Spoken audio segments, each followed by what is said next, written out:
ललगुटवा तालाब से बरामद 8 वर्षीय बच्चे शौर्य हत्या मामले में रांची पुलिस ने खुलासा किया है और चौंकाने वाली बात कही है। रांची एसएसपी कौशल किशोर ने प्रेस वार्ता के माध्यम से बताया कि पुलिस ने मर्डर केस की गुत्थी सुलझा ली है, जिसमें पता चला कि ये अपहरण फिरौती मांगने के लिए की गई थी, लेकिन मामला बिगड़ता देख आरोपी ने घटना को अंजाम दिया। उन्होंने बताया कि आरोपी संजीव पांडा मासूम शौर्य हत्याकांड में गिरफ्तार हुआ है। संजीव पांडा पहले से शौर्य के घर में किराएदार रह चुका है, जहां वो अपने बहनोई और बहन के साथ रहता था। बाद में बहन और बहनोई से अलग होकर पंडरा में रहने लगा और फिर गलत संगत में आने की वजह से उसके ऊपर काफ़ी कर्ज हो गए। इसी कर्ज को चुकाने के लिए उसने शौर्य के अपहरण की साजिश रची और फिर फिरौती की रकम मांगने से पहले ही हत्या कर दी। उन्होंने बताया, फिलहाल आरोपी की गिरफ्तारी हो चुकी है और आगे की कार्रवाई की जा रही है।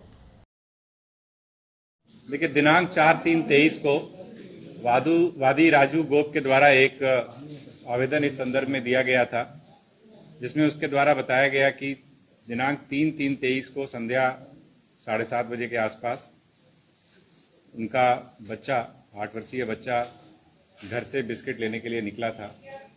उसके पश्चात वो बच्चा घर वापस नहीं आया। इसको लेकर जब तफ्तीश की गई तो यह पाया गया कि सीसीटीवी फुटेज में एक बिहार के नंबर की गाड़ी दिखी है और उस गाड़ी का जो चालक था उसके द्वारा बच्चे को किसी प्रकार से अपने पास बुलाया गया और उसके बाद उसको जबरान कार में बिठाकर उसका अपहरण कर लिया गया। इस संदर्भ में दिनांक 4/3/23 को 61/23 केस दर्ज हुआ धारा 364A के अंतर्गत और उसके पश्चात डीएसपी सदर के नेतृत्व में एक विशेष अनुसंधान दल का गठन किया गया, जिसमें कि तमाम पुलिस पदाधिकारी शामिल थे। लगातार पूरे केस का अनुश्रवण किया जा रहा था। इसी दौरान 7 तारीख को बच्चे की बॉडी नगड़ी थाना अंतर्गत सपारो तालाब के पास से बरामद हुई। पुलिस ने इसमें अनुसंधान करते हुए कांड का उद्भेदन किया है और कांड में संलिप्त अपराधी संजीव कुमार पंडा, जो कि मुख्य तौर पर बुंदाग में अभी रह रहा था और पूर्व में भी जो वादी हैं उनके घर में किराएदार के रूप में रह चुका था। अभी भी उसका एक रिश्तेदार वहां पर किराएदार के रूप में रह रहा था, जहां कभी कभी उसका आना जाना होता था। उसकी आर्थिक स्थिति ठीक नहीं थी, जैसा अभी तक अनुसंधान में आया है, और चूंकि वह किराएदार के तौर पर वहां रह चुका था तो वैसे में जो वादी हैं उनसे वह एक तरीके से वाकिफ था, उनकी आर्थिक स्थिति से वाकिफ था। इसको ध्यान में रखते हुए उसको ऐसा लगा कि अपहरण करके उनसे फिरौती के रूप में पैसे वसूले जा सकते हैं। लेकिन अपहरण के पश्चात जब वह अपहृत को अपने साथ ले जा रहा था तो उस दौरान चूंकि इनका पूर्व से परिचय था तो अपहृत बच्चे के द्वारा इनकी पहचान कर ली गई। इसके अतिरिक्त बच्चा अपने तरफ से प्रतिरोध भी कर रहा था। उस दौरान अभियुक्त ने जैसा अपने स्वीकारोक्ति बयान में कहा है, उसके द्वारा उस बच्चे की गला घोंटकर हत्या कर दी गई और साक्ष्य को छिपाने का प्रयास किया गया। एक बोरे में शव को डालकर, जैसा मैंने बताया कि लालगुटवा के पास एक तालाब में उस बोरे को फेंक दिया गया, जो बोरा 7 तारीख को बरामद हुआ। उस व्यक्ति की गिरफ्तारी की जा चुकी है। उसके द्वारा जिस मोबाइल फ़ोन का प्रयोग किया गया था, मोबाइल फ़ोन भी सीज़ हुआ है। जो बोरा यूज़ हुआ था वो बोरा भी सीज़ हुआ है। जो सेलो टेप उसमें यूज़ की गई थी वो भी बरामद हुई है।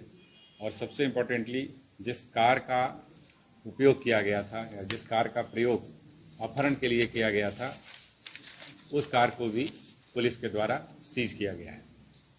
साथ ही साथ यह कार बेसिकली एक टूर एंड ट्रैवल कंपनी जो कि किराए पे गाड़ी देती है, उससे किराए पे इस गाड़ी को लिया गया था इस व्यक्ति के द्वारा, और अपनी पहचान छुपाने के लिए एक फर्जी नंबर प्लेट बनवा करके उस गाड़ी के ओरिजिनल नंबर प्लेट के ऊपर लगाया गया घटना को अंजाम देते समय, जिससे कि उसकी पहचान छुप सके। लेकिन यह बात भी स्थापित हुई है और पुलिस ने अनुसंधान के दौरान जो फर्जी नंबर प्लेट का प्रयोग किया गया था, उस फर्जी नंबर प्लेट के टुकड़े भी बरामद किए हैं। इसके अलावा अपहरण के दौरान जो भी अन्य सामान जो उसके द्वारा प्रयोग किया गया है, चाहे वो सेलो टेप हो या फिर बच्चे के मुंह को बंद करने के लिए जो बैंडेज का उपयोग किया गया है वो बैंडेज हो, ये जहाँ से भी इसकी परचेजेज हुई हैं, जहाँ से भी इसकी खरीदारी की गई है, जहाँ से ये नंबर प्लेट बनाया गया है, उन सबको भी ट्रेस किया गया है और वहाँ से भी सीसीटीवी फुटेज वगैरह हम लोग कलेक्ट कर रहे हैं। कुछ कलेक्ट किया जा चुका है, कुछ अभी अनुसंधान के दौरान कलेक्ट किया जा रहा है। तो इस प्रकार से पर्याप्त तकनीकी और सीसीटीवी साक्ष्य हम लोगों के पास उपलब्ध हैं और इनके द्वारा इसकी स्वीकारोक्ति भी की गई है।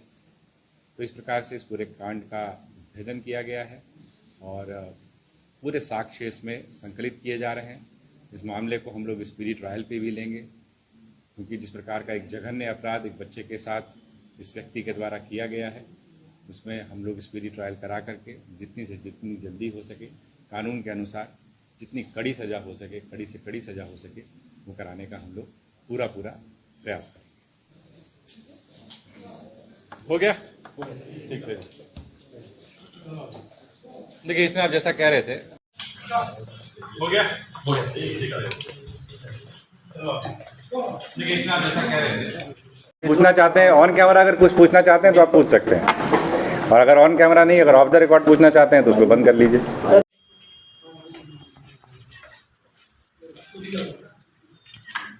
सर एक बार इधर देखिए।